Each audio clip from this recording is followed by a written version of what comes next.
Headlines आप जान चुके हैं, अहम खबर आप तक पहुंचाएं। लाहौर शादमान अंडरपास पर पुलिस ने बैरियर्स लगाकर मेरी गाड़ी को रोक लिया। पुलिस मुझे हिरासत में लेने लगी है। डॉक्टर यास्मीन राशिद की बोल से खुसूसी गुफ्तगू, उनका मजीद क्या कहना था, तफसीलात जान लेते हैं खाबर अब्बास से। खाबर बताइएगा, यास्मीन राशिद ने अपनी गिरफ्तारी को लेकर क्या बात की है?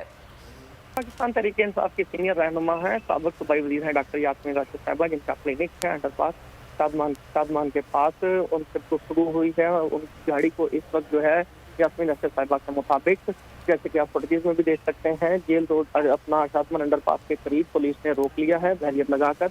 और उनका ये कहना है कि मैं इस वक्त अपनी गाड़ी को लॉक करके गाड़ी के अंदर मौजूद बैठी हूँ, जबकि पुलिस वाले मुझे बाहर आने के लिए कह रहे हैं और ये मुझे हिरासत में लेना चाहते हैं। इस वक्त जो है वो डॉक्टर यास्मीन राशिद साहिबा और पुलिस के दरमियान गुफ्तगू का सिलसिला भी जारी है, जबकि ज़राए का कहना है कि पुलिस की दोनों जानिब गाड़ियां मौजूद हैं। और फुटेज में भी हमने यही देखा कि पुलिस की डॉक्टर यास्मीन राशिद की गाड़ी की दोनों जानब गाड़ियां मौजूद हैं। और यास्मीन राशिद साहिबा का कहना है कि पुलिस मुझे जो है वो हिरासत में ले रही है। जी ठीक है, बहुत शुक्रिया खबर आगाह करने के लिए।